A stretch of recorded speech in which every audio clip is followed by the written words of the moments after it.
Pour that shit up, trippy.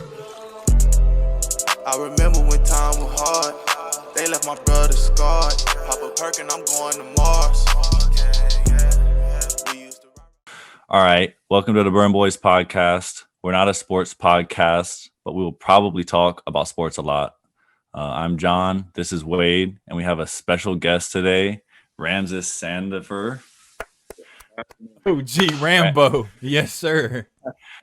Ram was our teammate at the Burne, at Fishburne, and he endured the journey that was post-grad basketball at Fishburne with us.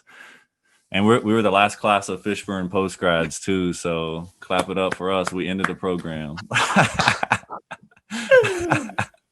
don't know if that's something to be proud about, but Ram, whenever someone asks me, like, what's the most athletic player I've ever played with, you're definitely one of the first that come to mind, being like freaking 6'8". What are you, 6'8", 6'9"?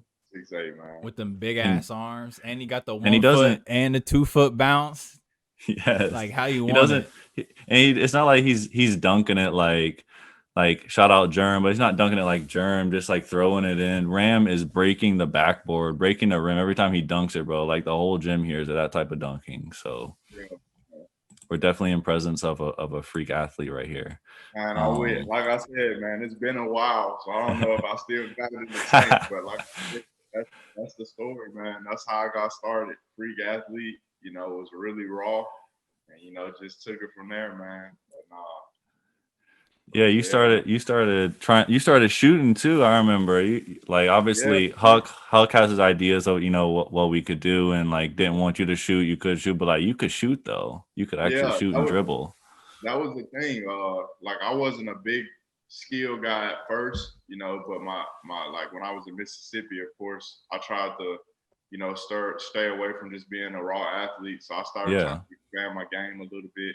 But I mean, we were so loaded talent-wise that I think he just wanted everybody to excel at what they were good at, to try to sell the coaches, And so that's why he didn't put a big emphasis on like letting certain guys, expand their game within the game, like actual game. But I was able to transition and just stick with it. And when I got to college, I wasn't gonna be denied. I was gonna shoot that 3. Yes, sir.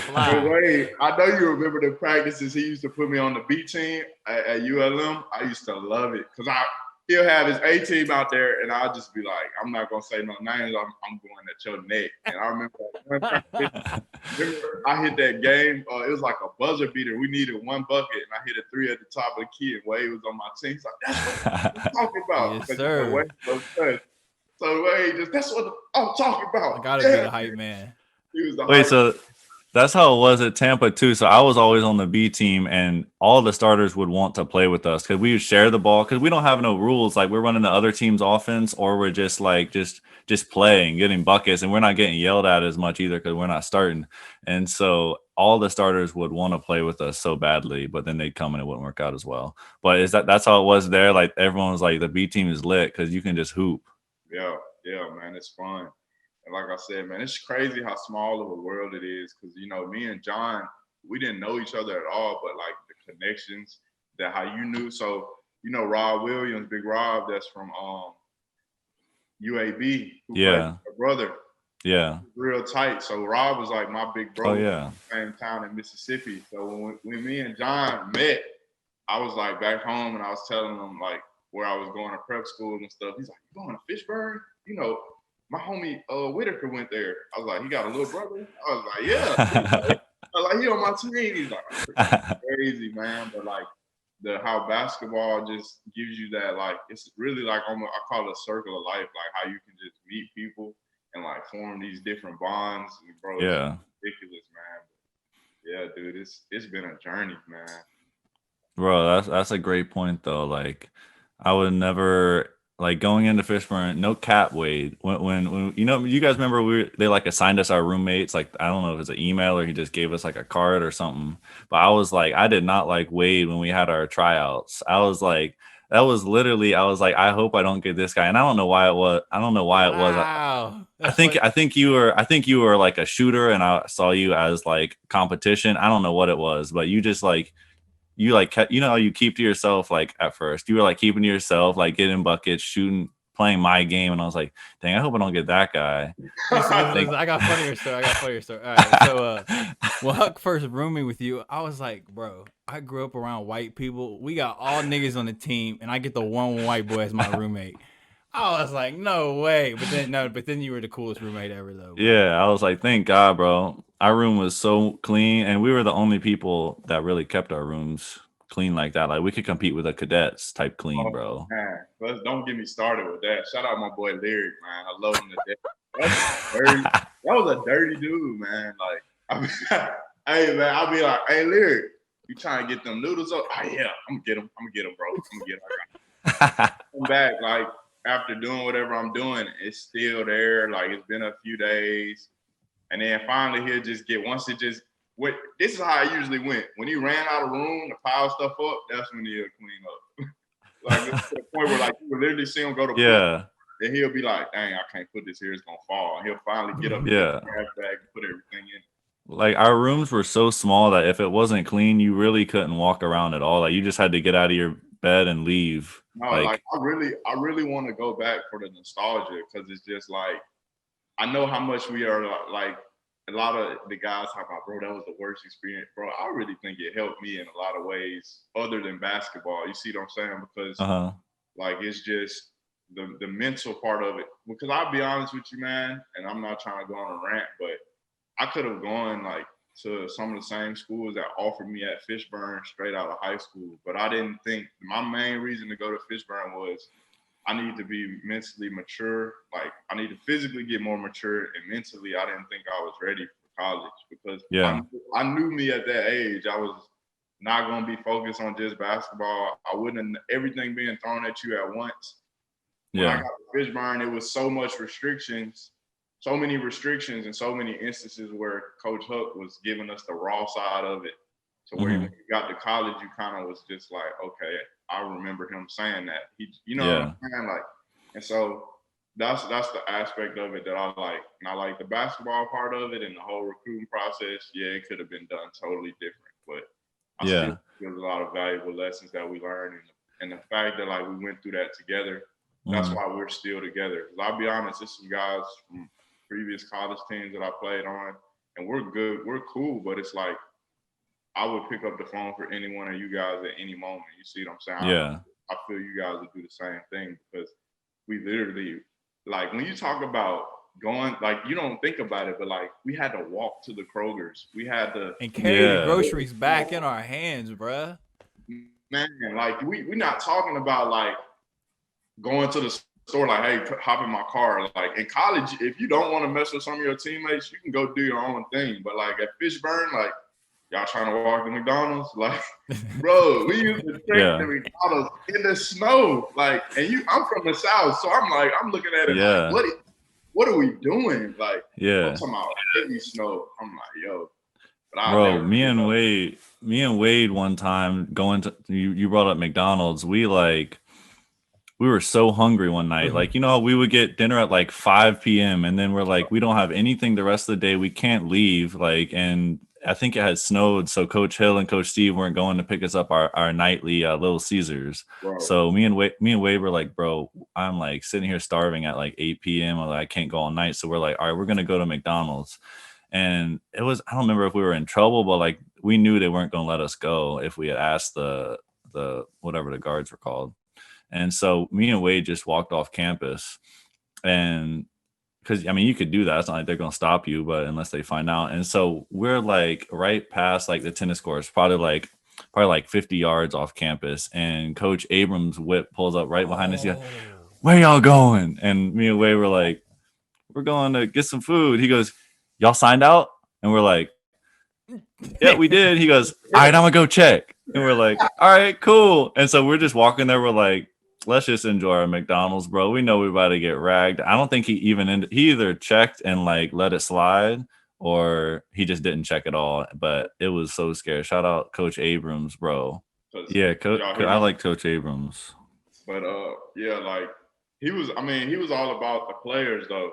Like I think that he helped 3 guys. I think he couldn't really get to Lyric because him and Lyric were beefing. Yeah, like Lyric was taking it personal, but Lyric, like Coach Abrams was really trying to help him. Nah, Yeah. Ram. Lyric went to go shoot free throws one time, and Coach Abrams didn't let him go shoot free throws or something like that. Do y'all remember this? I don't. Nah, I don't. We're gonna have to ask Lyric about that, bro. I don't know how. Back then, I'm not gonna lie. I'm still a hothead, but I was a super hothead back then. So some of those practices, Hold I on. remember because I feel like I blacked out. Like I was so like in that zone of like, if you're in front of me, like I'm going, like I'm trying, like I already couldn't get the hook like I wanted to. Yeah. John. Ram is a hothead, bro. He reminded me of this when we was in college. This nigga Ram got so mad one day that his nose started bleeding. Oh, You remember yeah. that, Ram? This nigga's nose started bleeding because Hey, man. That man had a brain aneurysm. He was so mad, bro. God damn. And that was my point. Like, if I was doing that in college, like coming straight out of high school, I would have got sent home like first semester. Bro, for real. Like my college coach was like a hothead, and I feel like most college coaches probably are. Mm-hmm. And he was a different type though, because it was like, you know how Huck like knows basketball, but we could talk all day about like ways he just communicated it crazy to us. But like my coach, I didn't feel like knew basketball very well. I'll go ahead and say it. And so, but he was also a hothead, so it was like more frustrating. But like the stuff he was saying, like freshman, sophomore on my team were like, oh my God, like that's crazy. I'm like, that is not crazy, bro. I've been through crazy before. Like if I had gone through because I had a great high school coach, he was level-headed, he would get mad when he needs to type stuff. But if I had went from that to my college coach, I would have thought that this dude was a crazy person. So like in that way, I could see like how Fishburne helped. Obviously in the moment, it was like, I just need to get out of here. Any college I go to is going to be better than this. Wait, what you think you got from Fishburne the most?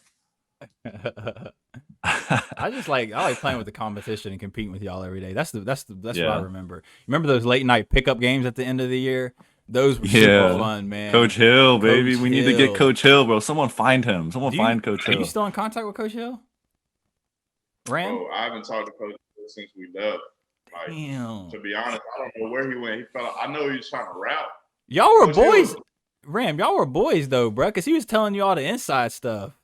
he was, and like I said, bro, at that point in the year, you got to remember, I had found out a lot of stuff that it put me in a position where I was just like, I don't really know who to trust in terms of my recruiting because, you know, I mean, I'm not throwing no shade. It's just the honesty of it. Like, you know, I had verbally committed to A&T, and like shout out to North Carolina A&T. If I would have went there, I think I would have been.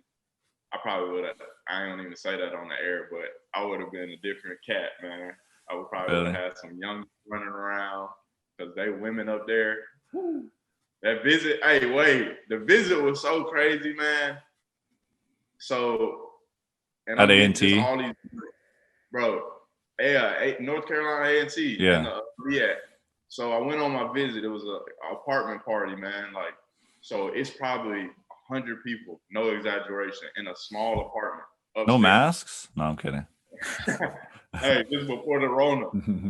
This before the vid. So everybody crammed in the apartment. Then that's when, you know, Finito came out by Chief Keef.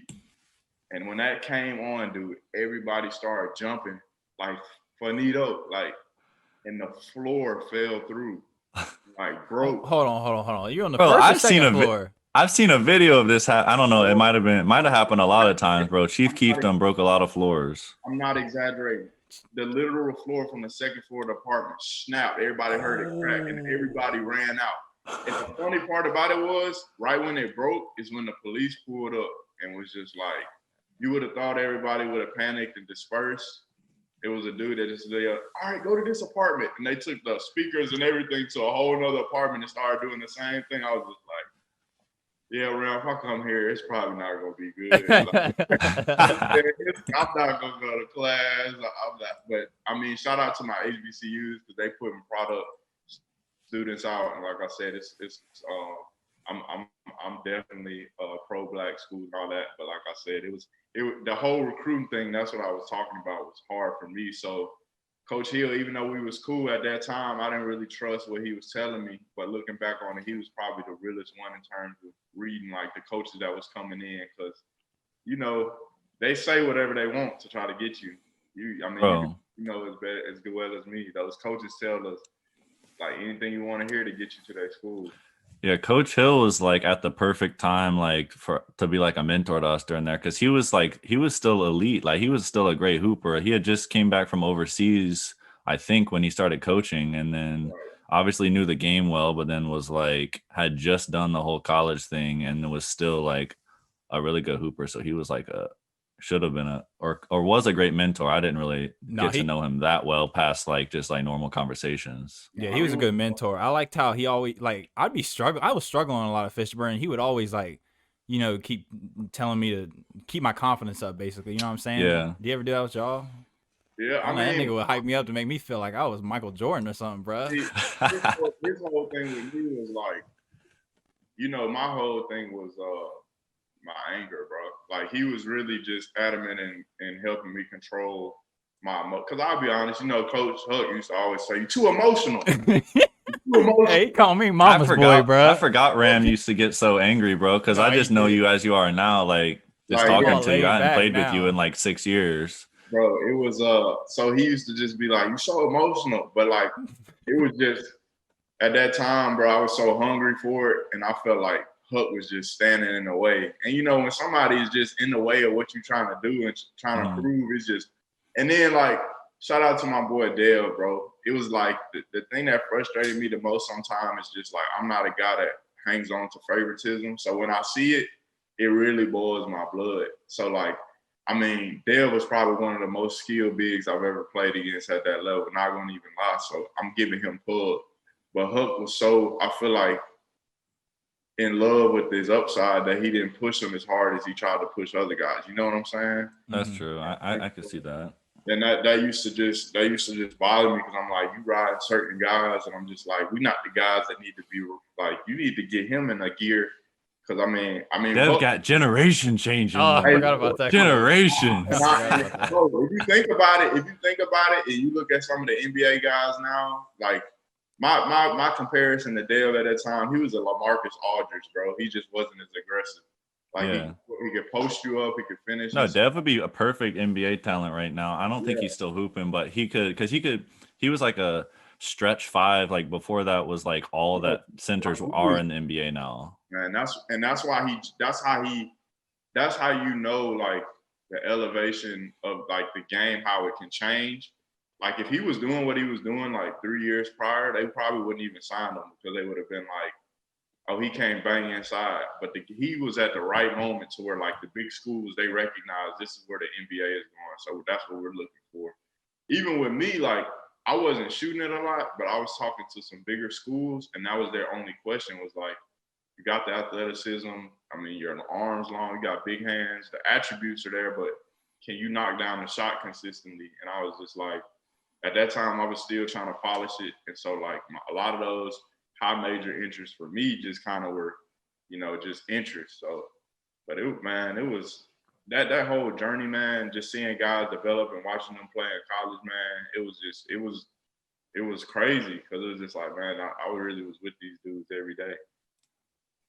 Yeah, Germ is still hooping too. I know he's in Sweden right now. We were supposed to get him on, but he said they have like a tournament this weekend now or something. I don't know, but that's one of the dudes I enjoy watching too, because I still think he's like the most. I think he was like the best player that I played with. I played D2, and I think he was the best player like I've ever played with. That dude could literally do everything, and I say best not in like he's gonna. I don't know. He's definitely the most skilled because that dude seemed like, I'm sure he works hard, but he seems like he doesn't work hard. Like, everything's so easy. Y'all remember he used to say he was allergic to the weight room and wouldn't go. Like he wouldn't his lift. eyes He would said get he was puffy. allergic. He like actually was allergic to it or something, bro. Or he would just. Hey, no, Jern was a different cat, but he was so. See, I'm gonna tell you about guys like Jern. Jern knows his spots on the floor and he knows his game. And he always, if you watched him play at Fishburne, he stayed within that. So like, whereas true. Like a lot of guys was like, I can do this. I'm trying to show that I can do that instead of just like, if I would have just went out and been like, I'm gonna get 20 boards and try to get 10 points and 20 boards every game, I probably would have been at UVA. You see what I'm saying? Because it's just like, we're gonna, if you focus on one thing, that's how it is. And that's why I think Jern was so successful. So his game was a smooth. Like his game really isn't like flashy. It's just He's smooth, like two though. dribbles pull up, or Yeah. or just catch it and he's going right by you. right. And It's so either one. he's a slender guy. He's got that 1 foot bounce. He just smooth. I mean, I love this game. And I'll tell you who really helped him, Coach Abrams, going back to him, really telling him, like, you know, you can beat. Like, he was one of the few guys when Coach Abrams was coaching him. I peeped. Like, he really was taking in, like, not so much the weight room part, but, like, the actual hooping part. He was like, okay, I got to be more aggressive. And he stepped up for us, especially towards the middle and the end of the season, because at a certain point, he wasn't really our go-to guy. Like, it was really like, you know, Huck kind of had, like, a lot of different guys in the mix. You know, Chris Hughes, Purnell. It was low key a tough job. Like, we had so many guys that were deserving that, like, were definitely the guys on their team before. And it's like having I mean, I guess that's post grad basketball in general, but like we had probably 10 guys that like were like somewhat deserving of like running the offense. And it's like, and you got to feed all their appetites that they all have, because they all have the same goal, really. So it's like, how do I feed them all at one time, you know? And that's where it comes in, just as a strong coach, understanding how to portray and basically facilitate that responsibility amongst your team. Like I said, you got to come in and just let guys know, like, even though this is post grad, like, you know, you're not coming in here to be what you were in high school or what you were on the circuit. Like, you're coming to have one common goal, and that's to try to win a championship. And like I said, if you do that, the college, like, that's the thing about winning teams. If you win, the success is gonna come. Like, if you win, you're gonna go overseas. Like, I got a teammate, like a guy that played at my D2, and Travis Munnings, you know him as well as I do, Wade. Shout out to Trav, one of the hardest working guys I've ever played against. I'm talking about, he's a straight hustle, play hard dude. See like, here. Man, see here. That's my favorite shit, bro. Hey, that's my dog. But I say that to say this, like, ULM was successful a few years with him, but I don't think they had the runs that he necessarily thought they should in terms of trying to make the tournament and stuff. So I'll just put it like this. He was on an okay ULM team for his career, you know what I'm saying? But he had a hell of a career. On the other hand, I had a buddy that played for Henderson State, which is the D2 conference I went to in the GAC my last 2 years. They won conference last year. He's 6'8" forward. He can shoot it, you know, hybrid forward type guy. Him and Travis in the same league. You see what I'm saying? Mm-hmm. So I say this to say, like, unless you just an NBA talent, man, at that college level and really any level, man, if you buy into just being successful and playing your part and playing your role and you win games, if you're trying to get to the next level, they will find you based on that, you see? Because a lot of guys think, okay, I got to score 40 to just be noticed. Like, and that's all of us, I think. But it's just like, I learned that quick. Just, you know, do your job and the rest will take care of itself, man. Yeah, for sure. I tried to make my living off of just shooting threes. That was about it. Not much more than that. I could do more, but not at the level of other guys, you know? Hey, man. So all right, so I got two questions. If it's one thing that you never would want to do again in terms of Fishburne, and a thing that you wish you could go through again at Fishburne, what would it be? So something, Wade, you can chime in too, because I got to think. Something that I would never want to do again. Like, this wasn't my choice, but I didn't like the freaking wake up calls, bro. Like, that's something I could never do again. Like, that was the worst part of my day. Like, every day I was like, we're gonna get up at 6 and stand out in the freaking snow. Like, I understand that it's a military school and you have to do it, but it don't mean I liked it, bro. Like, that was terrible for me. The worst thing was getting the haircuts. That's what I didn't like. Oh, man. And Ram was there when they fucked my shit up, bro. Oh, man, I was going to ask you if this is a vulgar podcast. This man Wade cusses now. That's what's so funny to me. Oh yeah, y'all don't know this, podcast listeners. I thought I cussed all the time. Wade did not cuss. Wade, you did not cuss, bro. When I was on the court, I did. Wade would cuss if he got emotional. He would like say something, but other than that, you would not like. Well, I've been You down were in against Louisiana cussing, with my bro. brothers. You know what I'm You saying? would bleep. Hey, I think mine would be like you were saying a wake up call. Mine definitely would have been the showers. Like I would never want to experience. Walking to the shower was the worst, bro. Dude, and it'd be Hey, that- cold. The showers were cold in the Like winter, I'm about to bruh. get dressed up to go take a shower. Like that doesn't make any sense. Another thing, here's another thing. With the military dudes, bro, they got no shame about it. They just walk it with their shit out, bro. Yeah. I was like, what the? They're just having conversations with this. Like, bro, I don't even want to get too deep in it, but it's just like that was close to a prison style. That's like, prison. No doubt, that's prison. the only difference was like the commode part. You could close the Stalls. stall, but you talking about you had steel commodes, like toilets, like they were steel. The shower heads wasn't no separation. So when you shower, you seeing the dude beside you shower, like I'm looking straight at the wall. But I knew I wasn't taking a shower at least like 11:30 or 12 at night. You feel me? Like when nobody was in there and I'm Gucci. Ain't nobody bother me. Yeah, and the guards were cool with us too. They would let us go take like late night showers as long as we weren't making noise or nothing. And then, like I said, it even got to the point where it was a shower actually on that first level to the left. I think it was like, I don't know what shower room it was. It might have been for like the head, the whatever. I don't know, like the people at the front. But what was the black guy name? Sergeant Bailey, my dog. Wow, Oh, shout out that's the old Sergeant one. Bailey. Is that the old one? Yeah. No, like he was real though. Like he was like at first he came off as like I was like, oh, I don't want to mess with him, bro. Like, but he was real, and he used to let me go in that shower because it was a real single shower. Like it was a real shower. So I just go in there and bro, I take like an hour shower, bro, because I was like, yeah. But to go through that for like how many months? 8, like 6, 7. 6, I think. It was August to like right before March, I think. We did go home It was early. like 6 months. Yeah. Like that's like that whole 6 months. You think about when I do stuff now, I'm just like, I don't know if I would do like just the fact that we was like, okay, we're gonna do this. Like, you know what I'm saying? Like, it's a lot of kids that would have got there the first day and been like, yeah, I'm going home. Like, there's no way I'm doing this. And oh, bro, yeah, we had one guy that left. Shout out to Kelly. I don't know where he at. Xavier Kelly. Only guy that ended up leaving, but Lyric left halfway through though. that was on some wild stuff. Hey, bro, he packed everything in the room. Suitcase huge. He said, bro, I'm not coming back. You think I'm playing? Yeah. I was like, So he had the option. He had the option to come back. I thought Yeah. Huck Nah, was bro. making it seem like Huck kicked him off the team. Dude, I told Yeah, he you, did.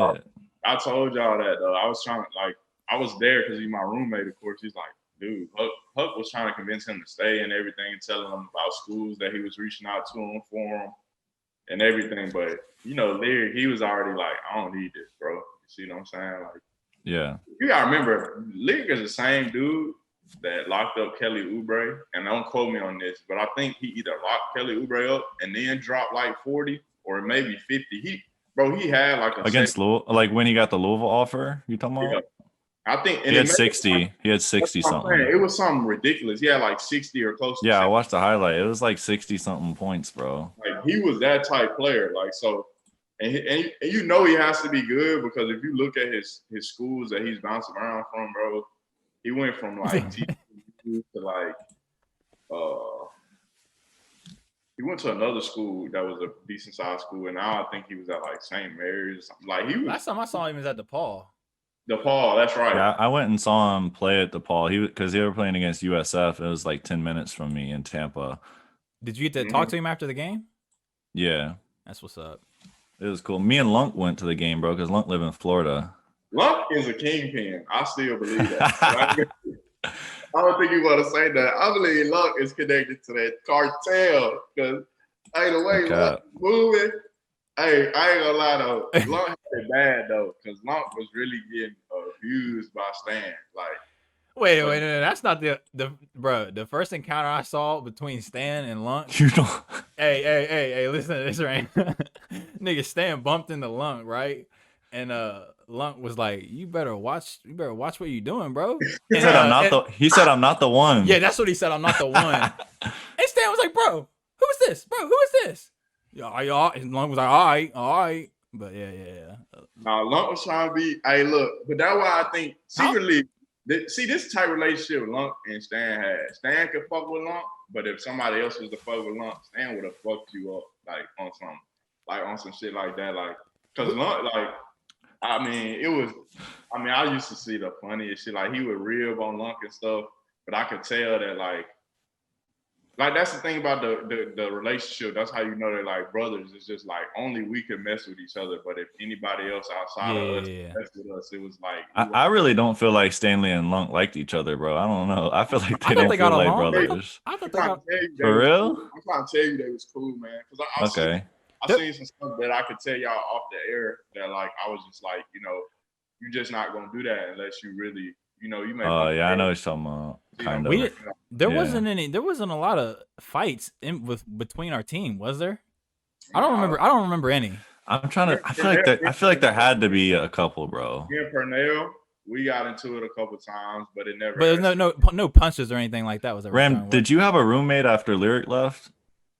Did I? No, I had the room myself. I was cool. Hey, Chris Shields moved in there for like 1 week, didn't he? I was about to say, didn't Chris? I thought. Hey, bro. You guys got a little too close, I think. We on my mama. We not finna do this on the podcast, bro. Y'all gotta chill.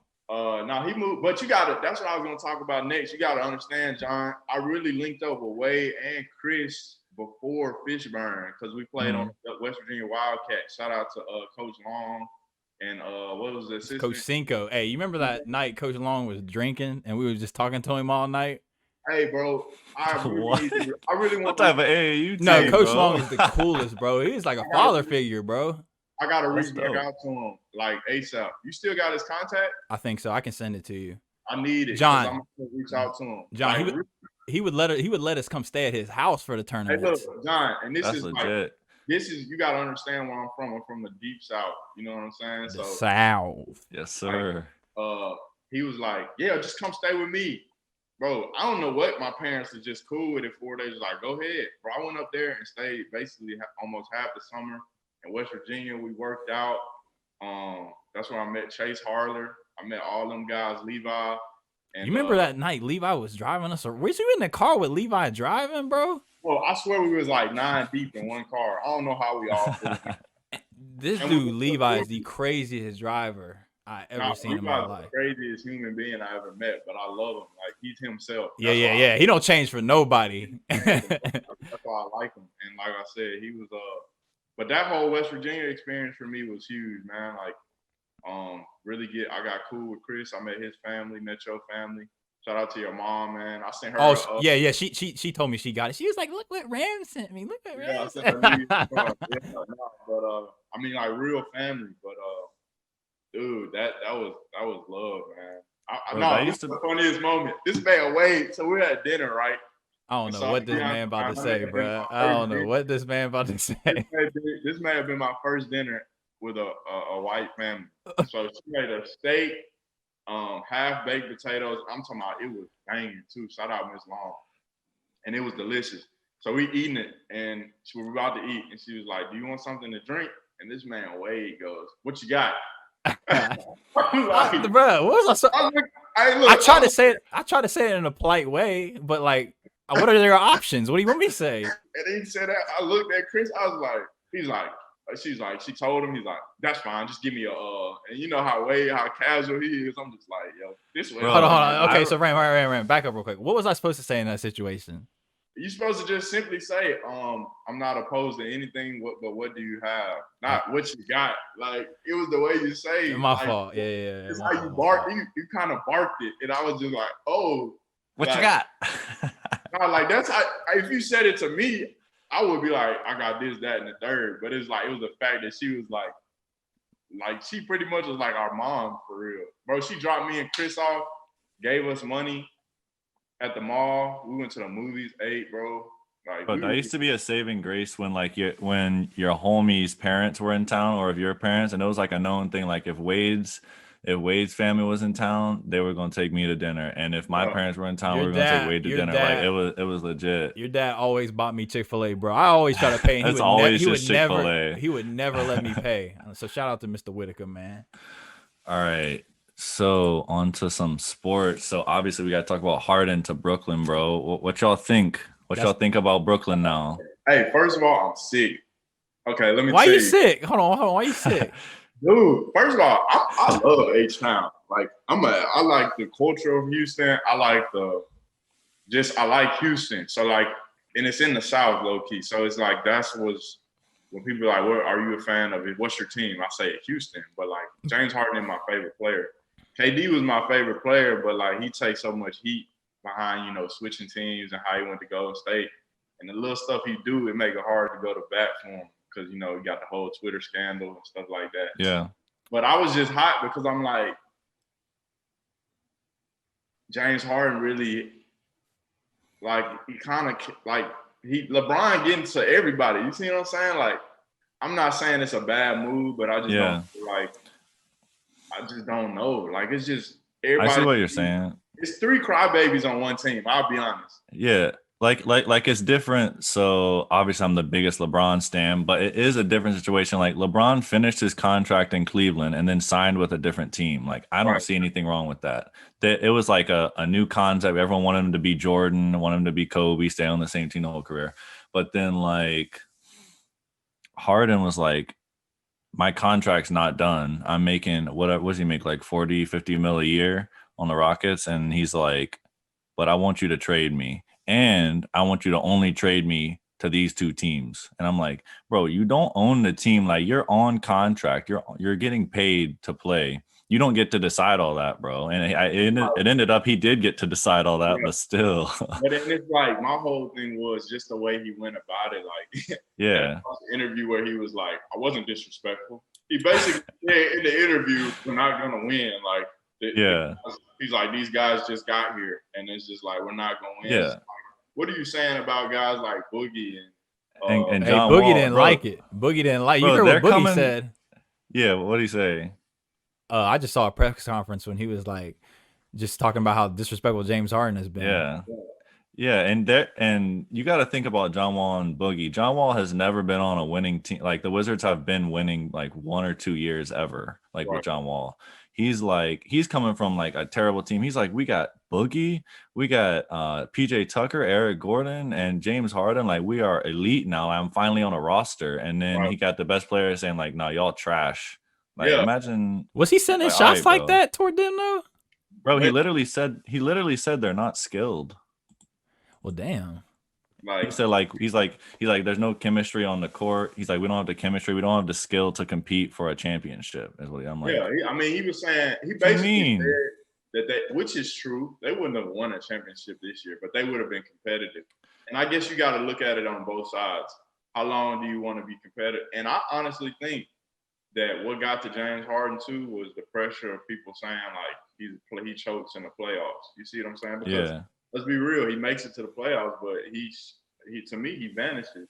And so I think he wanted to be on a team where he could take some pressure off himself, and instead of having to have 5 consecutive 30 or 40 point games, he can have a 20 point game, and KD can have a 30 point game, or it's pressure off him. And I think he plays the best. If you go watch him at OKC, that's why they were so good that year. They went to the finals because the games Russ didn't step. I mean, I'm not going to say step up. The games Russ didn't score like he does. You look at James Harden coming off the bench and he give you 25. Yeah, he was crazy good that series. And James Harden has a game for 30. Like, so that's, I think, the way they're looking at it. And I'm sure him and KD talking was just like, let's be real. Russ was good, but Kyrie is Kyrie. You see what I'm saying? Yeah. And like Harden wasn't Harden yet at the time. Like it was like a third year. He was just like a guy that they're like, wow, this dude can really like get to the hoop whenever he wants. It wasn't like this dude's gonna average 35 next year. I'm gonna show a clip real quick of what Shaq said about it. You gotta feed the big man. Gotta average 28-15. Yeah. Like a Shaq. Every time he asked him like, what would you do in the game? He'd be like, I would have 30 and 20. Like Shaq. Game is much faster. Hey, no. Don't disrespect big dog Shaq. Bro, right he now averaging 40 and 20 in this league, boy. Who won't guard Shaq? Bro, but like I agree that Shaq's dominant and he would be amazing, but like there's not a big that plays like that. Like the closest thing is Joel Embiid. Is the closest. But Andre Drummond, like, he's not even dominating like that. Exactly. He had a monster game last night though. But Okay. that's my point. Anyway, like, boys in Cleveland 6 and 7, man. Bro, and they just got Jared Allen. Who is it? They got 3 non-shooting bigs: Larry Drummond, Allen, and JaVale McGee. You know how they're calling it Sexland? They're calling it Sexland because Colin Sexton. JaVale, he hit a 3 and he do this. Pierre. They're calling it Sexland because Colin Sexton, and Larry Nance tweeted now we got a whole wall around Sexland or something like that because they got Jared Allen, Drummond, and Larry Nance. I'm like, that is a pretty good big squad, but like, I don't think anyone's gonna argue their case to like go anywhere really. But let me play this what Shaq said about the Harden trade. When you say you gave the city your all, that ain't true.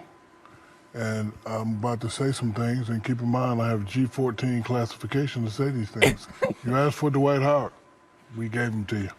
Didn't work out. You asked for Chris Paul, we gave him to you. You asked for some shooters, we gave it to you. We asked for Westbrook, your homeboy from Little League, we gave him to you. Didn't work out.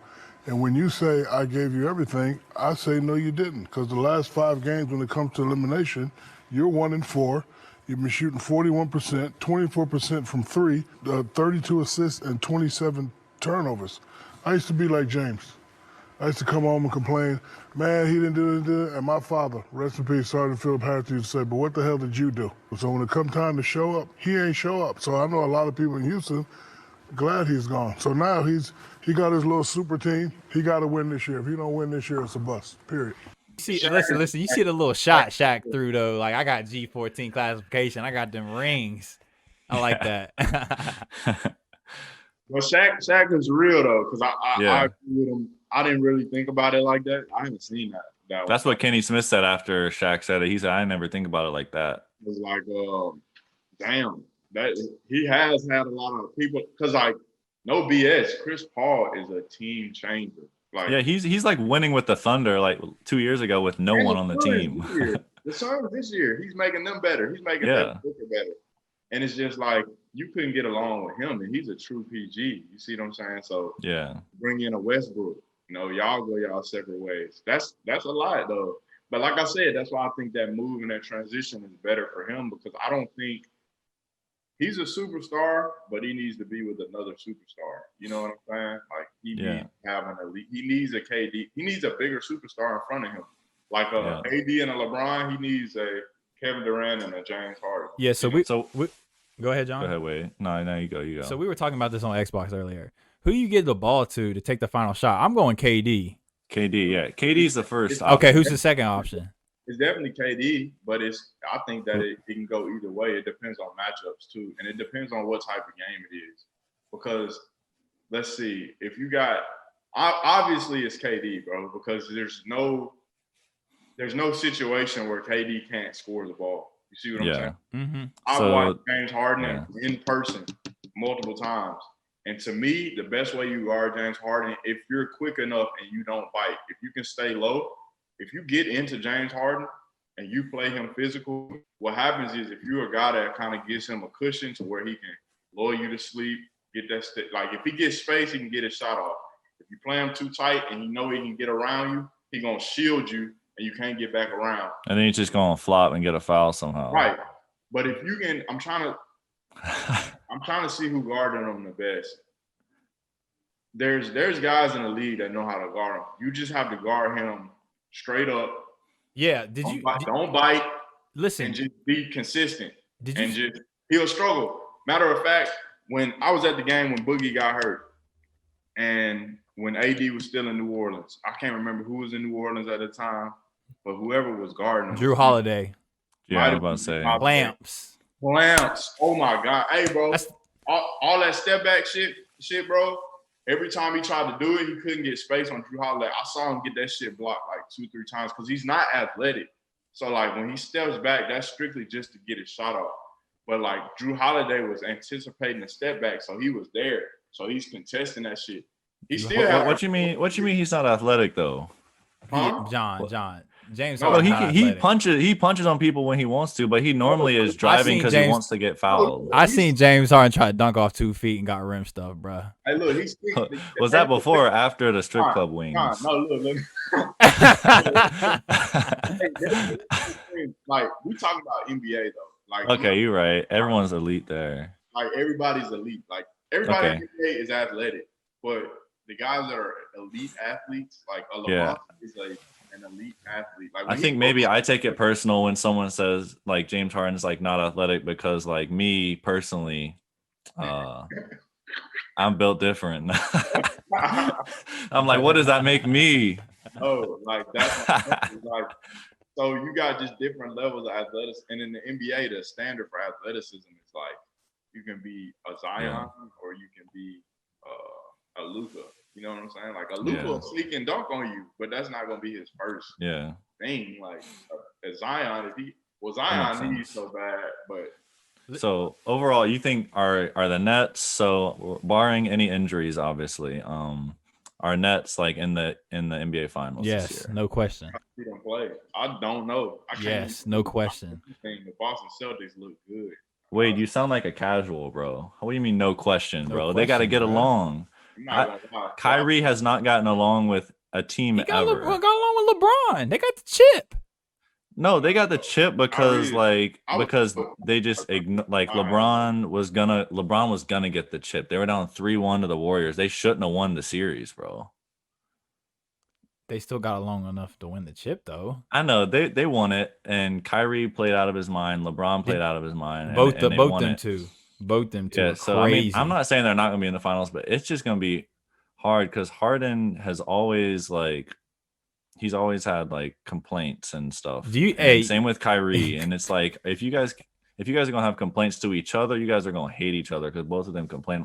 KD's gonna be fine. He gonna mesh with any person he plays with. Yeah, the funny thing about James Harden is when he ain't got the ball, and he's standing at half court with his hands on his hips.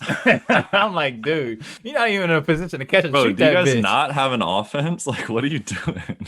Like, see, that was the thing about when people try to me compare like Kobe to a lot of these players now, there is no comparison, man. Like Kobe Bryant, bro, that's why he was so fun to watch, bro, is because he was the last. Him and LeBron, in my opinion, are the last. And LeBron is like the kind of he got a little Madonna in him, so I don't want to hear it.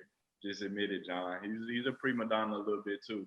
Define prima donna. Like, what you mean? Like in terms of just like getting a tattoo, like the chosen one on his back. No, like that. No. Okay, Skip Bayless. The game of basketball has to be centered around me. Like, yeah, that's like, true.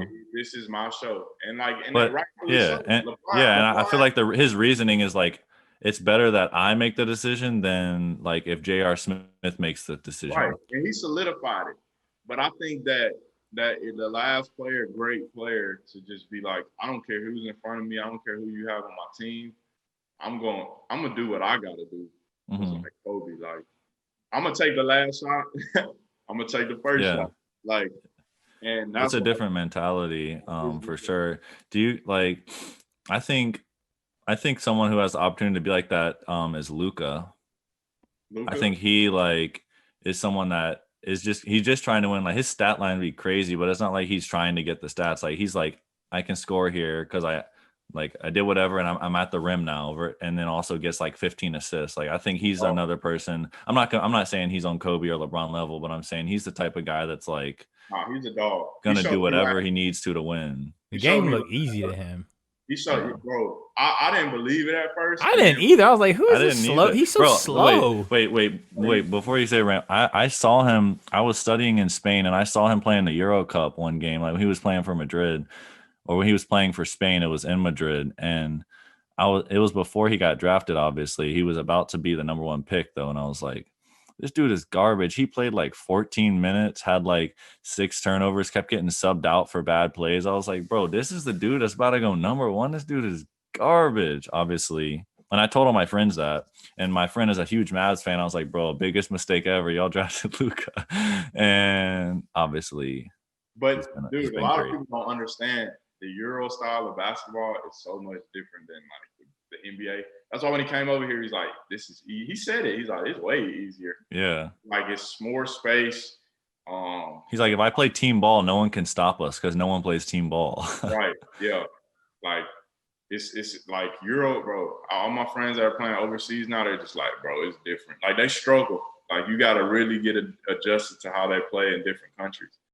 But no, man. I asked that nigga Germ. I was like, "How's the competition overseas?" And he was like, "Do you know who you're talking to? Like, it's gonna be easy wherever I go." Hey, that's Germ. That's a Germ answer for you though. Like I don't have anyone that I play with that I'm like that dude would lock up Germ. That dude's gonna go score on them, bro. He gonna score. And That's so crazy when he went to Buffalo, man. Because that's where you could have went there, right? Yeah, they got chips, Ram. Damn, that could have been you. If there's any regret to my basketball career, this is what I tell everybody: not signing to Buffalo straight out of high school. I am not exaggerating. Bobby Hurley, if you know basketball, he was the coach. Yeah, he's a good coach. Bro, great coach, great dude, great family guy. Shannon Evans ended up playing for him and transferring to Arizona State. He was my mentor on my visit. He was begging me to commit. And at the time, I was talking to like Ole Miss, Mississippi State. Ole Miss on the fence, but I know they about to offer, especially if I go to prep school, I ball out. Like I was trying to stay home. And I wasn't used to that snow, bro. Didn't commit. Went to Fishburne. They won a ship that first year. I was like, oh, okay, maybe just luck. Maybe just dominated the second year. I'm sitting here like stuck, right? Then I see Germ get the offer and he going up there. By that time, I think Hurley left and was going to Arizona State, something like that. And so I was like, oh. So I'm looking at it like, what do I do? So this is the kicker. At the end of the year when I commit to ULM, Huck tells my dad, oh, yeah, Buffalo was trying to come back in the picture, but I had thought because y'all didn't want to do it. I told him to just, go the other way. True story. And this wasn't under Hurley. This was under his assistant that was the coach now. And I was just like, I just looked at my dad. I was like, you think we should pursue it? He's like, no, you got a good thing going. Because my mom wanted me to stay close to home so they could come to games. Worst decision of my life. If you want to play ball, I don't care how far it is. If it's a good school and you feel like the coach like you for you, go. I'm going to tell you what Coach Richard said to me the first time he met me. I was a 3-star recruit at the time. They've never had a 3-star. No exaggeration, not boasting. I don't care about stars. But in the newspaper, it literally says the highest recruit ULM has ever signed, Ramses Sandifer. Boom. This man tells me, we don't need you, but we would like to have you if you're interested. Damn. Yeah, Coach Richard like Huck. I'm thinking in my head, oh yeah, this is the coach I want. Like he gonna make the most. He gonna get the most out of me. Not knowing if you're not. Was that after you signed with them? Yeah, that was like before. And so what my situation was, I should have did like Germ or Chris Shields. I probably should have went JUCO a year and then tried to go to a school because I would have been able to go to a probably better fit school. But I rushed it. So like the 4 schools that I was looking at, they were all like 3 of them were in the Sun Belt. One was Kennesaw State, and one like I was just at this point I was just like I'm going to wherever who's still available because I waited to the late signing period. So a lot of schools didn't have the scholarships, and then they were playing. So after the season, the schools that were losing that offered me, hell of their coaches got fired. So I had like 2 slots. I had like Little Rock, Arkansas State, and like ULM. And so I was like, all right, I'm gonna just go to ULM. It's about it's an hour and 45 minutes from my crib. So I go there. I'm not tripping at first. Lo and behold, who comes in and wins everything our freshman year away? Little Rock. Yeah. Wins the whole conference tournament. Yeah, we played them in the championship. Wish we should have won, but I ain't gonna speak on that. I talked to Miss Lisa yesterday too. Who? Miss Lisa. Oh yeah, she's super cool. But yeah, we lost that. But they went on to beat Purdue that year, and I'm just like, my whole mind is like, Little Rock won, got to the tournament. Buffalo won, got to the tournament, and here I am at ULM in the middle of nowhere, red shirted with surgery. Like, what happened? You see what I'm saying? Yeah. Yeah. I remember when you had your surgery, bro. Yeah, it was like I didn't know. I was like, bro, what's going on, bro? I just knew. Cause when you're young and you got upside, like everybody telling you, you just know, yeah, I'm going to the league. And then eventually you're like a junior or a senior, and then they're talking about other dudes that got upside, and you're like, oh, I'm just an old head now. Dang. Bro, hey, I knew after that sophomore season, I said, you just try to have fun with this and graduate as fast as you can. That's exactly what I was telling myself. So I finessed the 3-year degree. Shout out to Fishburne for giving me them credits at my school. Graduated easy credits too. 3 years. Then I got my master's. Just got my diploma in the mail yesterday. Like I said, bro, couldn't be happier, man. I put all the Harden. Sorry, what did you say? I'm gonna put all the pressure on my son. That's graduated in 2 years. You graduated in 2? Nah, I'm playing. It took me 4. I was about to say, okay. Nah, I wanted to stay there as long as I could. I wish I was still there. I'm gonna hop back to the NBA though. Harden, so he IG storied asking Landry Shamet for number 13. I assume it's like one of those things that's like a joke, but like not actually a joke. He's like, ah ha ha, but like actually. If you're Landry Shamet, would you give him your number? I think that I think relationship wise, maybe, but like he's still going about stuff wrong. Like he coming in like I'm James Harden. So I'm gonna need that. He big boying him. He big broing him right now. I'm gonna need that number. You know what I'm saying? He put it on social media. Like he didn't just put it on like, hey, a personal DM. Like, hey, bro, like, what you think about coming off 13? Yeah, and we don't know. He could have asked him and then like jokingly said he was gonna post it though. I don't know, but it really seems like he just posted it. Like, exactly. Yeah, I want that. I want that number. I'm a Instagram story at Shamet, so the media ask him about it or something. Exactly. So it's like now every time I got an interview, like. So what, have you given any thoughts about giving your number to James Harden? And he's just like Landry Shamet working his butt off in practice. He come out and they're like, Are you gonna change your number? He's like, bro, what are you talking about? We got a game tomorrow. Like exactly. So I thought that was weird. It's gonna be cool seeing. I think they play tonight. All of the Nets All-Star team. So we're gonna see Kyrie, even Kyrie. Yeah, I think Kyrie's back too. Sitting crisscross. He lost like $1 million, bro, for all his antics. No. I saw he got fined $50K. He got fined $50K and then is not getting $816,000 of his salary because he missed. That's for 2 games. That's how much this man gets paid. Jesus Christ. Let's just be honest. Like that $50K, they spend that in a club. Like but that $800,000 kind of, you're like, dang, that is kind of that's a whole car, bro. Nigga, that's a house. It's about a car. Bro, that's the type of cars they be driving, though. That's a house, a mansion, bro. No, I don't know how y'all living. That might be like a guest house for me. Oh, okay. I live like Chris Dozier. Shields, bro. Dozier, bro. Chris Shields with his girl. Remember he was living with his girl? He's like, Chris, you living too nice, bro. Nah, like I ain't gonna speak on it much because he gonna call my phone and be like, hey, bro, you know how Chris get, hey, I'm speaking on yeah. Like, oh yeah, like, all right, bro. But Chris, hey, and what the thing about Chris, he be brand new. Like he be like on some, like he'll try to make you feel little. like I'll be like, I see you sipping. He's just like, yeah, bro. You know, just a bottle of wine, man, nothing special. Like he be trying to make it. Like you don't do that, Ram? This shit, you got the cheese tray with the calamari. What are those called? The character? I see them all over my Instagram now. I'm like, what? Yeah. Why is this all of a sudden popping, bro? It's like cheese and ham. Yeah, like, and I just be like, you living? I see you.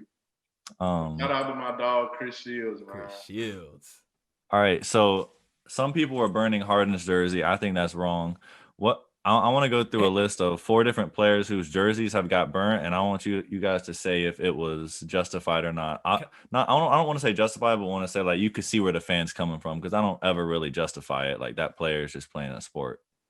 Can I ask a question real quick about that? Yeah. Yes, sir. Like, go ahead, wait. Why are people such fans of teams that them teams don't give a fuck about you? Like I don't understand why people are such diehard fans. Like if you're not from that city.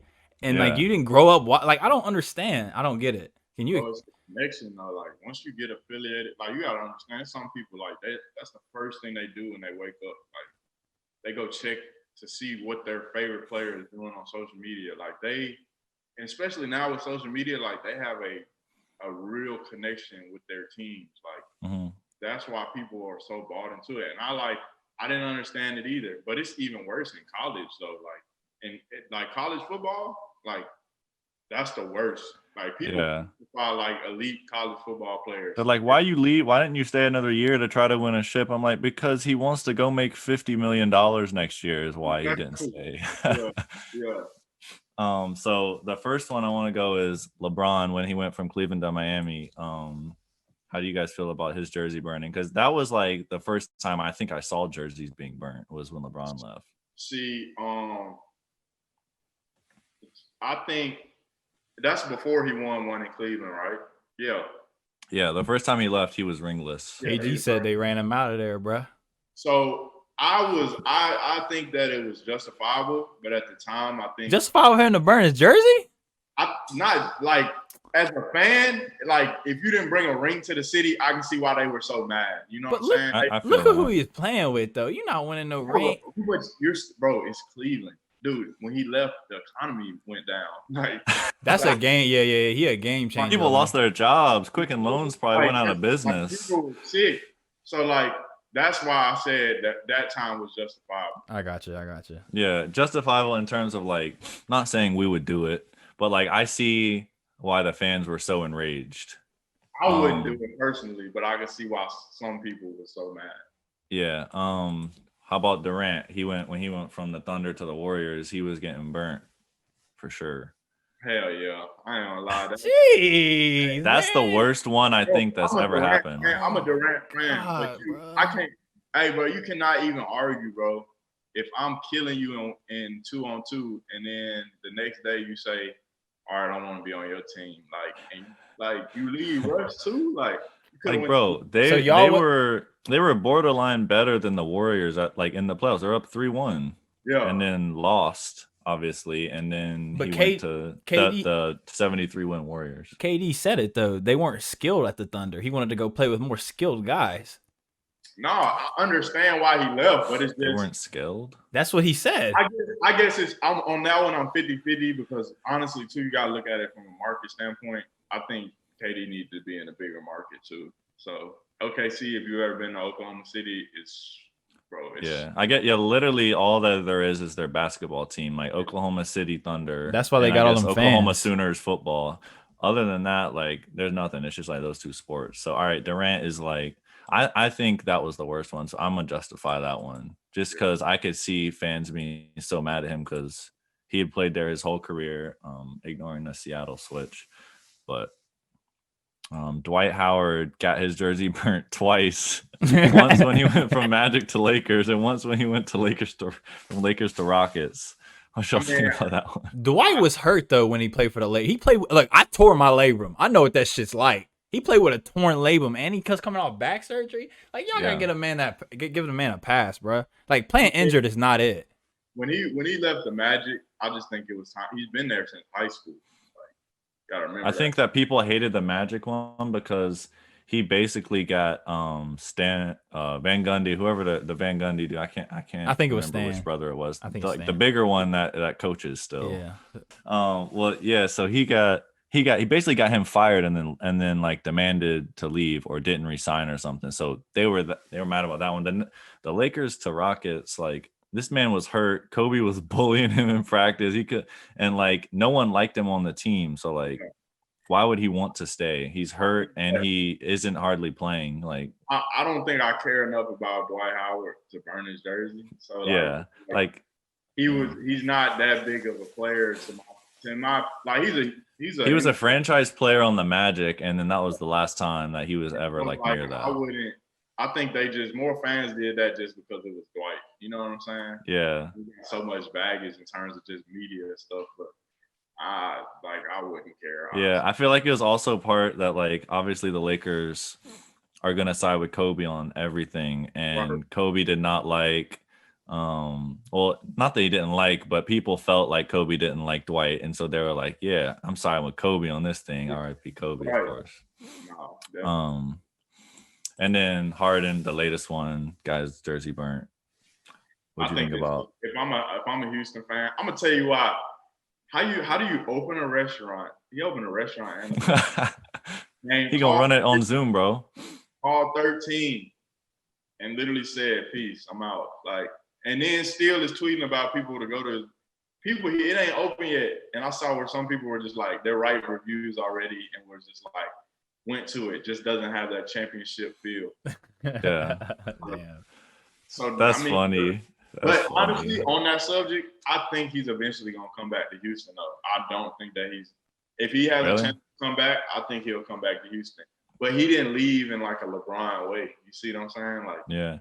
And it's weird because like LeBron, I think that LeBron had it planned out that he always knew he was going to come back to Cleveland and that they were going to get some draft picks. Obviously, it worked out drafting Kyrie.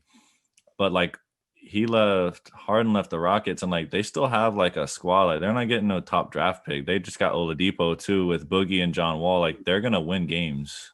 exactly. So that's my whole thing. Like, I think he tried to do it like a LeBron and tried to do it smooth. And then he realized, yeah, this is not. Like, you can't sign a max contract and then just be like, all right, I'm ready to leave and think that it's going to be all smooth. Like, like everyone's going to be like, all right, yeah, cool. But he knew, I feel like he knew.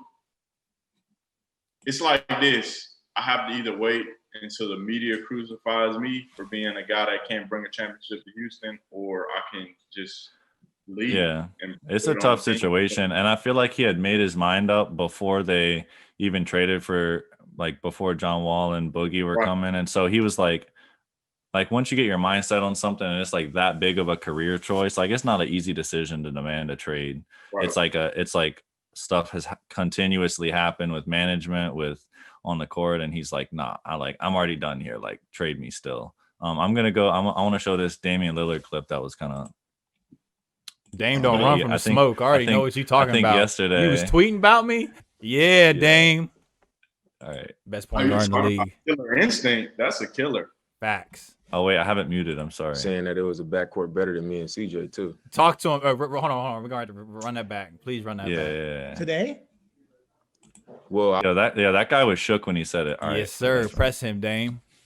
Next question's I coming. also saw your tweets where you was saying that it was a backcourt better than me and CJ too. Today? Well, I don't see how it would be today after tonight, but I did. You were saying I raised. You were saying the Wizards backcourt. I raised it as an option because someone said there was no contest. So I said, well, what about Beal and Westbrook? What about Beal and Westbrook? So this was the tweets. If you want to look, it really wasn't as bad, but like this dude was. They made that out of proportion. I thought the dude was talking shit. He really just asked the question. But like Westbrook and Beal, like no, like Beal, yes, but like Westbrook has not been good in the past like 2 years. He hadn't been very good for the Wizards yet either. Hey, we need to stop this Westbrook slander, bro. He really was. I want him to do well. He hasn't. I'm not going to say he's been doing great when he hasn't been. He really was thugging on that one. All right, jumping back into this. So we just showed the Damian Lillard post. Oh, do the strippers in Houston need their own stimulus check now that Harden has left? Have you seen some of those strippers in Houston? No, bro. What is it? You got what's your thoughts on that, Ram? I feel like James Harden definitely is affecting there, but who knows, man? You got John talk about an economy going down when a player leaves. But James Harden was different. Honey buns. You see what he gave? You see what he gave little baby the honey buns? I was like, yo, he like the thing about James Harden, he's a modern day Scottie Pippen. Like for real. Like you gotta explain this. Yeah, I didn't expect that. Y'all don't remember on the Last Dance? The Last Dance when Dennis Rodman? I said Scottie Pippen. I mean, okay. I was about to say. Okay. I was like, bro, Scottie was the most under control, disciplined player like ever. My brain got cross reference, but I mean, I don't know why Pippen is in my head. I got to comment Yeah. on that too. Yeah, I think you're right. I think Harden's probably like doing just as much stuff as Rodman. It's just a little bit more normal now. Like Yeah. players go out now. Yeah. And back then it wasn't like you go out and party and make it public. I don't see James Harden. It's just the only reason it's really taboo right now is because of COVID, though. I think Right. that's why people are noticing. He's probably done this the whole time. Exactly. Like he's like, why are you training in LA? That's where my trainer is.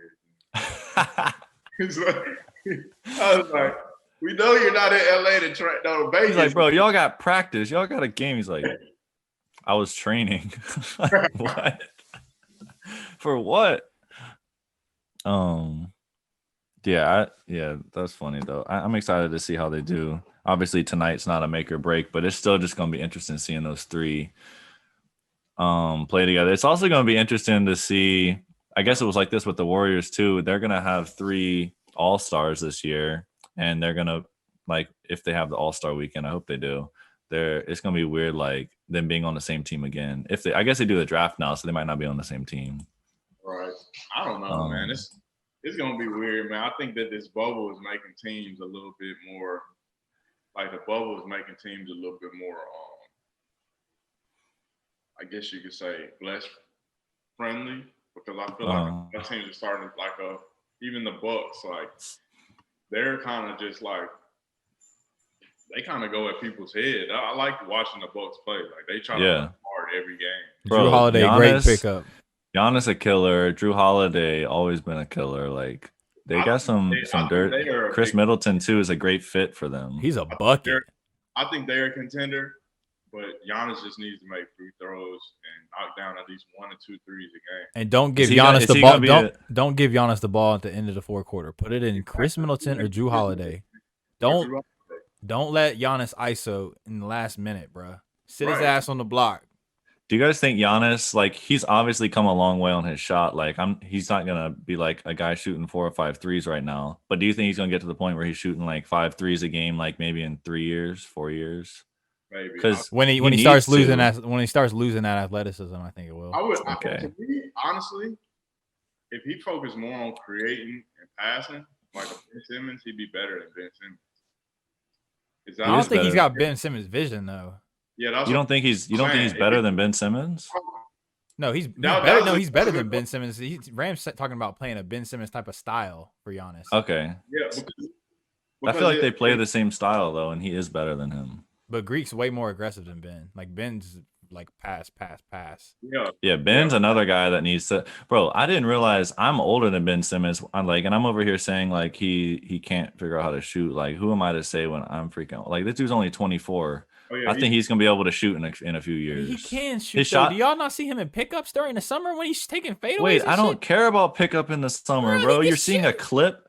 Wait, you're seeing a clip when he probably shot 12. John, look at his jumper. Hit one. John, look at his jumper. Does it look broken? We've seen niggas with broken jumpers. No, it doesn't. That's why I'm saying he's gonna be able to shoot. But right now he can't. Wait, he shoots like 1 3 every 4 games. It's because he's choosing not to. No, it's not. Wait, if he could shoot, he would. I think he's a stat chaser, bro. He don't want to fuck up his percentage. He can let that thing. Cap. That's not it. I disagree. I promise, bro. He don't want to fuck up his percent. He can shoot the ball, bro. There's like being able to shoot, and then there's like being able to NBA shoot. Like he's got people on his team that can shoot way better than him and at threes. And he's like, if he shot 6 threes a game, he's gonna make like 1. John, they're sitting in the paint. We can start off with free or mid range, bro. Like he can pull up and take mid range. No, that first of all, and when he misses those, it's the NBA. They're out. We out. Like Hug used to say, we out. We out. We out. Nelson used to do that so well, though. He was doing it to be funny too. Wait.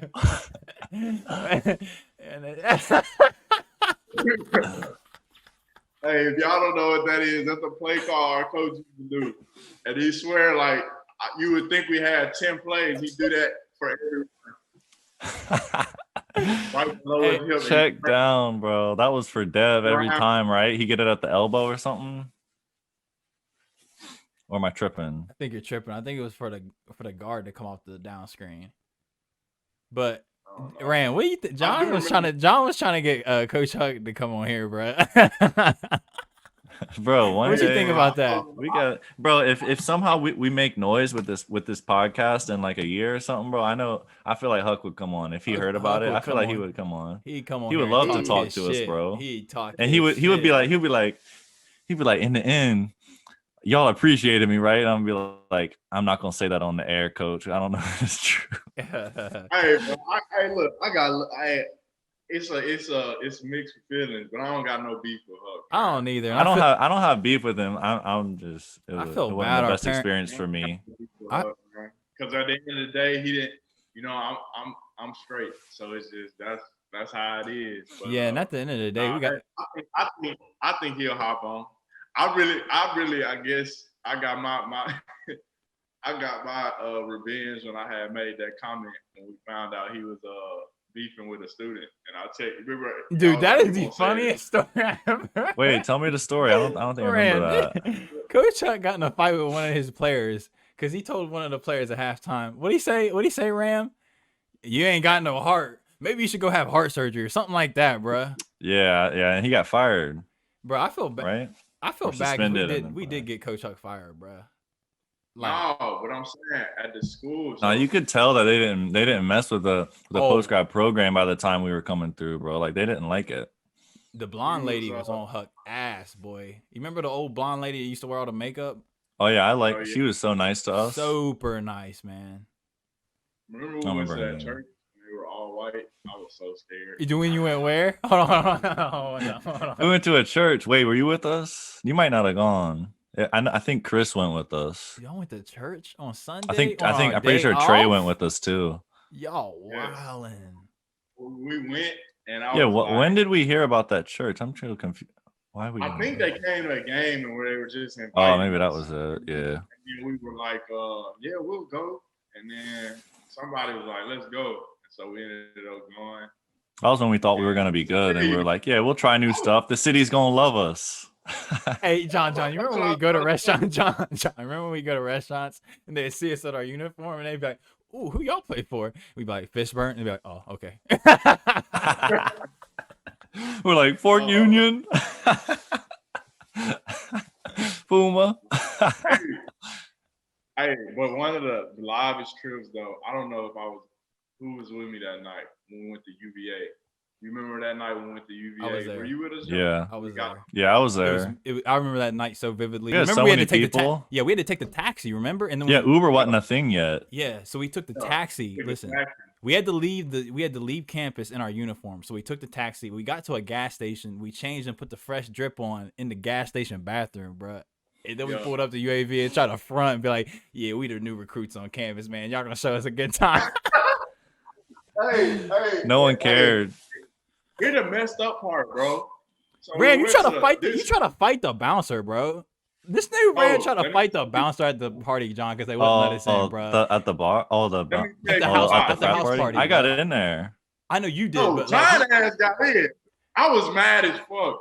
So we get to the front, right? I'm like, I'm gonna finesse this. Cause you know at the time, my homie Isaiah, who was my high school teammate, he was playing at UVA. So they had a gang. So I didn't know this. I was like, we just gotta act like we recruits, bro. Just play the part. So I get up there, the white dude going for it. Like we tall, we athletic, we fit the picture. He's like, all right, bro, I just gotta make sure it's enough room in here. We're gonna get y'all in. I was like, man, I'm just on a recruiting visit, man. Y'all not gonna show love? Like, I mean, I got a visit at VT next weekend. Like, what's going on? Go Hokies. Just stay patient. He was like, just stay patient, because if I let you in and everybody else in the line will try to wonder why you. So it's the white dude, cool. This one black dude, bro. I thought it was a big red. I thought it was. Huh? He wasn't just big. He wasn't big like that. He's just a black dude. I thought it was a white dude, like a big redneck dude. He was the cool one. The dude that was tripping was the black dude that came around the corner and was like, who you say you play for? He's like, nah, bro. He's like, right when we was about to get in, he's like, nah, bro, you're not a recruit. First of all, recruits were here last week. Like, and he's like, and the recruits was here like last weekend. I was like, what the?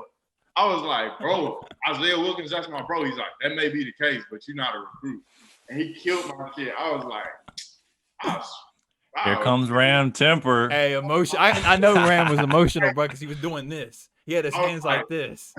I was like, I'll set this bitch on fire. I was like, bro, and I'm looking at John over the fence. I'm just like, this motherfucker is in here normal. I was like, yeah, I don't know those guys. I'm not sure who that is. I'm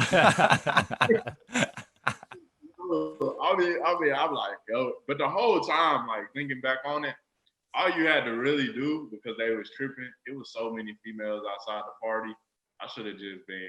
Yeah, it's the same thing outside as it was inside. Let me tell you how fake this nigga Chris Shields is, right? So we at the party, right? He's like, wait, yeah, you gonna come with me, bro. I'm gonna get you some girls, right? This nigga found listen. This nigga found a girl, right? And as soon as he found the girl and was about to go into the house, he said, wait, get the fuck away from me. I'm with this girl now. He switched up. He switched up on me so quick, bro. I'm like, all right, Chris. Hey, bro. No. He knows I'm joking.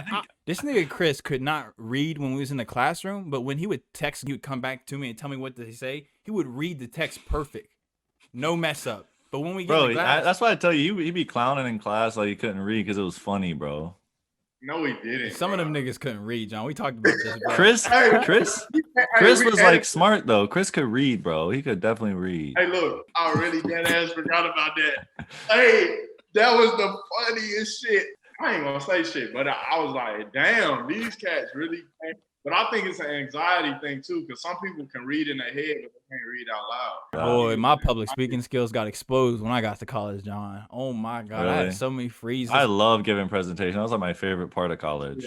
Because I knew I could act like I knew I was talking about. If I just knew what was on my PowerPoint, then it'd be good. That's what I tell everybody. See, I can't bullshit, bro.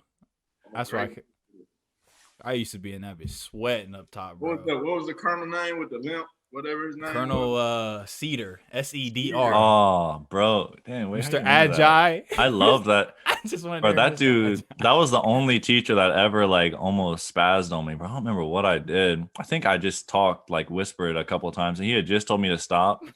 And I like look. I think I just looked at Wade and made a face, and he said, "Mr. Whitaker," and he said like he was about to beat me with a book or something. I was like, "All right, bro. I ain't never talked the rest of the time." What was the other homie name? Stan used to fuck with him so bad. The wrestling coach, bro. You know he's talking about the professor that was Galen Wilson. Galen. Nigga fit his name perfect. Hey, that name fit him perfect. But then we figured out it was a female fiance. Not that it matters. All right. Damn, we got off that topic back on quick. NBA. I know we always find a way to go from like Damian Lillard talking smack to like gay parties. Bro, Bradley Beal, so he might get traded soon, like, and the Wizards might get in full tank mode. So they might trade him for Harrow, Precious Achua, and Duncan Robinson to the Heat. What do you guys think of that trade? You think the Heat really gonna move them?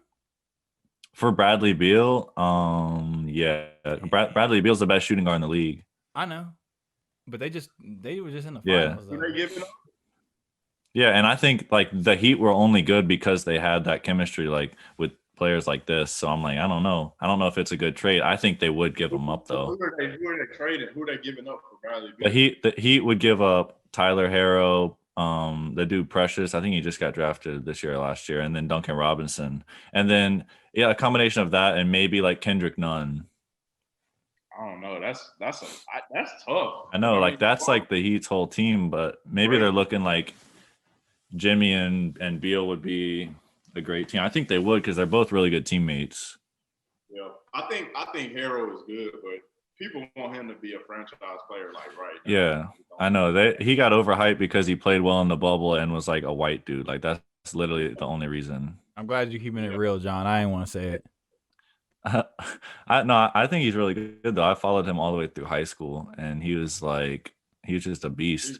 But he's not like he plays his role. He's not like a dude that people are like can build a team around right now. At least I don't know. I'm not gonna put limits on him, but his no limit Harrow. So he really a few dudes I hate him because he got the girl. He really be having the ice, the drill. Yeah, bro. He fire. Who, Tyler? Yeah. Yes. Bro, his girl so bad. Jimmy Butler said he has hood tendencies. Dude, he said you can't. He He said, "You got a little tendency." He said, "I don't know how to swim." Yeah,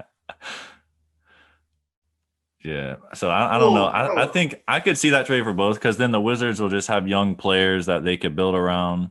But like that's really them giving up. And after getting Westbrook and Beal, and it seems like they haven't really given them a chance. Like they just started playing together. You got to give them at least half a season to see if they can play well.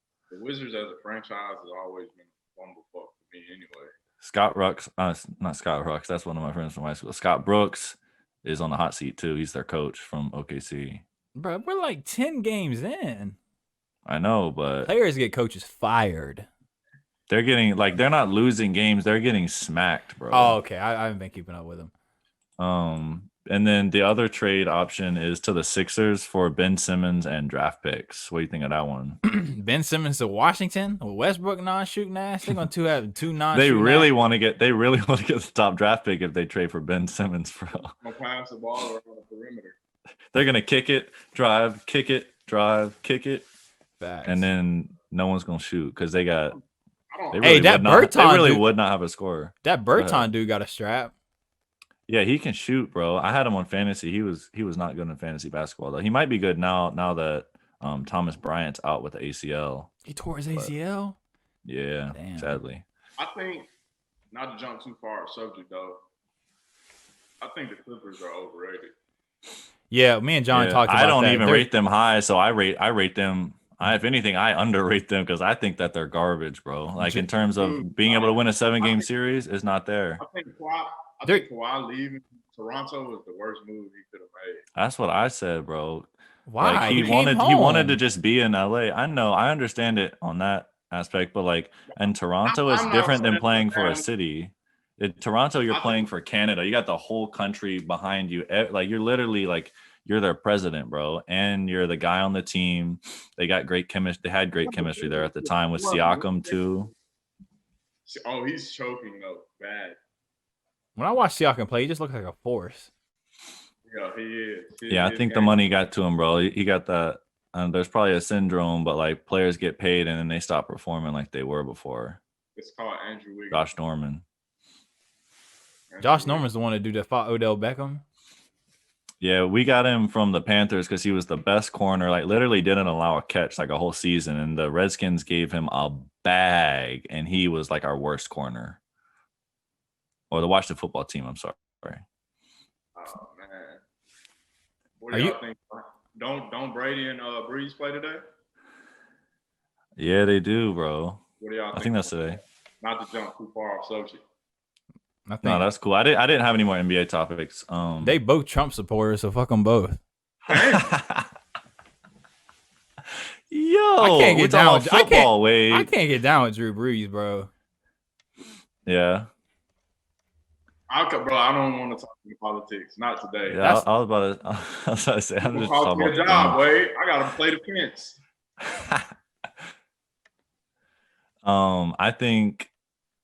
I mean, the Bucks, bro. So the Washington football team, obviously I'm a fan of theirs, but they actually have like, other than the Rams, the best defensive line in the league right now. And we couldn't touch Brady because he has the best tackles like in the league by far. Like we literally couldn't get off them at all. So I think the Bucks are going to win just because of that. Like they're really similar teams. The Bucks have more weapons. Like all Brady has to do is get 2 or 3 seconds, and he's got Antonio Brown, he's got Leonard Fournette, he's got Gronk, he's got a bunch of these other random targets that he can throw for short yardage, and they're just going to run the clock on the Saints. I think. I don't think it'll be a high scoring game though. Alvin Kamara is a beast, though. Yeah, he is, bro. I hope the Saints win because I just don't like Brady. But and Breeze, I don't know. He's I don't understand how Breeze is playing when he just broke his whole. Yeah, something going on with that, bro. This man must be on the roids or something. He's running around in a pocket like he's young again. Dude, it's insane. But yeah, I don't know. Wade doesn't follow football. He does. I don't know nothing about no football, bro. Bro, Ram, I said I brought up the Ohio State Alabama game last time because they had just played, and Wade's like, I didn't even know they played till this morning. And I was like, bro, I live in Columbus. That is crazy, bro. What's your Twitter timeline? They don't have none of that on it. It don't make any sense. I don't got Twitter anymore. Alabama had a dominant year, but I like think about the college football season this year. It was kind of just like do you credit any of the seasons this year due to COVID? Like, do you give credit to I give credit to LeBron's championship because it was in the bubble, but I think that because of COVID, especially college basketball, dude, it's about to be so weird. Like, did you hear that they're going to do a bubble for the tournament? Yeah. That's what's up. That's what's up. Is it in Indianapolis? Is that right? Yeah, it's in Indianapolis. So I just don't know with everything that's going on. Are teams playing to their full potential, or is it like, you know what I'm saying? Like, the college football was, I don't know. Yeah, I feel like they had the best 4 teams in the playoffs, but like also it just wasn't like Ohio State played 6 games. I think they were deserving because obviously they smacked Clemson anyway, but like right. You got to also look at it. They only played 6 games, like less chance for injuries for players versus Clemson might have been more banged up after playing like 10 games. I don't know. But yeah, I think that college football was the one that was kind of like, that season seemed kind of short. Like we didn't even see much of all the teams, but I mean, Alabama was probably going to win it regardless, to be honest. Yeah, they were so dominant, bro. That's crazy. Yeah, Nick Saban's a beast. I wrote a few Fishburne topics down. One of them was, y'all remember when we was at the football game doing the chain gang and that stick shift kid came out? He said they call me stick shift. What? Wait, what?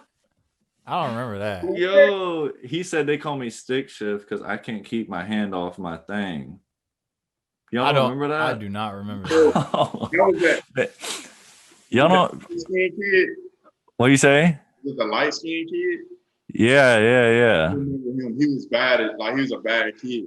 Yeah, Didn't he have a twin brother? That's the one with the twin brother, right? I remember. I don't know. They used to like sneak the tobacco in and shit, and just be like, yeah, they were the kingpins of that shit, bro. They used to try to be like, yeah, I can go get us this, that. Like they was trying to they was trying. Yeah, they would ask us to get stuff all the time. I was like, bro, no. One, I don't care if you have it, and so like, why would I go get it for you? And 2, like I would get like that. That's literally like distributing to a minor. So like, no, thank you. Good on y'all. Bro, that's a felony, but what's also a felony in Virginia now is if you're holding your cell phone while you're driving, even if it's a maps, you're holding it, it's a felony. I'm like, really? Yeah, like if they just see you with your phone in your hand and they just like, you have to have a mount now. I'm like, I'm about to get lost on my way to McDonald's and mess around and get a felony, bro. I'll be mad. Yeah, I got the little GPS thing. You know, my drive. I just recently started driving, so my skills ain't like that. But I got the little GPS thing. Your skills. Wait until he was 24 to get his license. I didn't wait. This is the situation I was put in, sir. I had my permit at 15, but the people above me didn't. They said you're not getting your license. So I said I'm not getting my license. People above me. I gotta do what Master say. Eyes don't eat, Ram.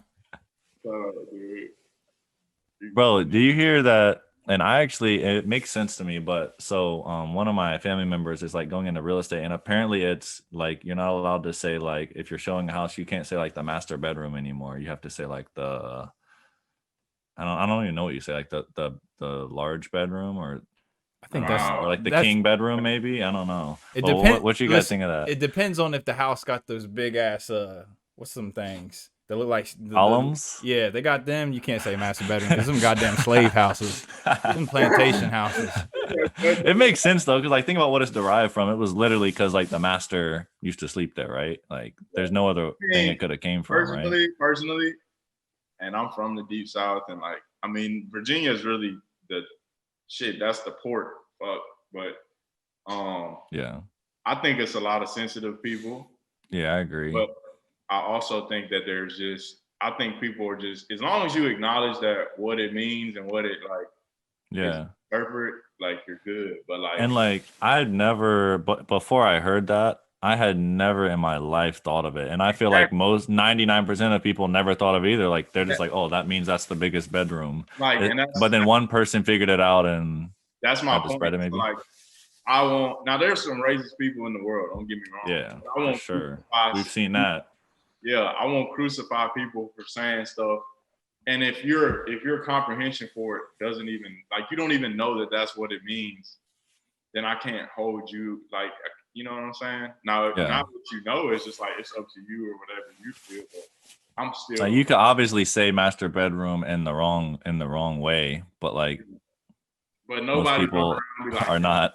that's master's bedroom. That's what master's said. Like, oh, Yeah, like that would get you fired off of real estate. like this, the master bedroom. That's the biggest bedroom. I'm the master of my house. So shit, this is like the master bedroom. I got one quick question, bro. So I watched. Do y'all watch slave movies? Yeah. Okay, yeah, so I like them. I watched 12 Years a Slave. For an hour, I counted it. For an hour and 40 minutes, it was literally us just getting tortured. And at the end, in the last 20 minutes, he finally get to see his family again. So my question is, as Black people, what do we get out of slave movies besides watching our people get tortured? Well, this is a question, I guess, for just me, being that John is white. Because you said as Black people, like, And yeah, and then I got to ask what white people get out of watching slaves, other than like, y'all should see the history. We just feel empowered when we watch those movies. John got it chill. Hey, no, but I think that the whole construct of those movies, because at the end of the day, you have to see who produces them. Are they produced by like white people, Black people, whatever? I think they're just used to be reminders. Personally, I'm tired of all the slave movies because it's just like, yeah, we know it happened. We need to acknowledge it. But like, I want to see more movies of empowerment, like movies with Black inventions and Black, you know what I'm saying? Like, let's make a movie about the rebellion of Haiti or something like that. You see what I'm saying? Like, something really, really empowering. Yeah, I like The Birth of a Nation. Yeah, that was empowering. Bro, y'all should watch Ma Rainey's Black Bottom. It's on Netflix. It was Chadwick Boseman's last movie, but it was like him, like it was like basically how like Black people were mistreated. I think it was maybe in like the 50s or 60s when they were like being used to make music, basically, because they like had like singing talent and everything. It's a dope movie. It's like a one scene movie. It's like an hour and a half. But that was one I watched. That was like the most recent one I've watched in terms of that. I'm writing it down. What's it called? Bottoms what? Yeah, just search like Black Bottom. It's called Ma Rainey's. She was like the singer. Gotcha. Black Bottom. It's got what you call in it. I forgot her name, the actress. Yeah, I don't know her name either, but I definitely recognize her. But yeah, and if y'all don't know, John is very cultured. Otherwise, I'll be having a discussion with him as a obviously white guy, not your average frat guy. My good white brother John. I relate with Tyler Hero in that way. People always say that. Like one time, I was playing Xbox with my friend, and with two of my friends, but one of them didn't know each other, and so we were like playing Xbox or whatever. And one of his friends was on Sorry. So it was like four people, only two of us knew each other. And we all went out together that night. It was when I was in college, and they were like, "You're white?" And I was like, "Yeah." And they thought my Black friend was white and that I was Black.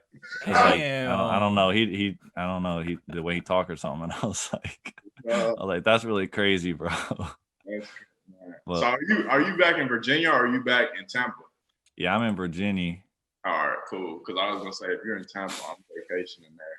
No, that's after COVID. If y'all want to do a Tampa trip, I'm down. Oh, yeah, bro. Tampa, COVID don't even exist in Tampa. But in terms of me being safe, I got a nephew and stuff I'm about to start like nannying for. So no, I won't be going on no trips to Tampa right now. All over, man. Yeah, for sure. That'd be dope. So, I kind of want to move back there too. So sorry, Wade, go ahead. You know, I'm in the school system, right? I teach, right? They said, I just got an email today that they're going to start administrating the vaccine. Should I take the vaccine? My mom had the same thing. I mean, so who do you like? It's free is the first thing probably. So like that's a plus. And like, when they first came out with the vaccine, I was like, that was mad quick. But like the fact that all the healthcare people are taking it, like they know way more than me about vaccinations and stuff. I'm like, so they've studied it, they've done research, and they're like, we need to get this. Like it protects us. So I'm like, if they feel protected when they take the vaccine, then like if I took the vaccine, I would 100% be protected. So But you would take it. that's just my take on it. That's me not knowing anything about vaccines. If my job offered it, I would probably take it. Ram, how you feel about it? I had mixed reviews on it at first in terms of taking it. But I think when it comes push to shove, that eventually it's gonna become the norm.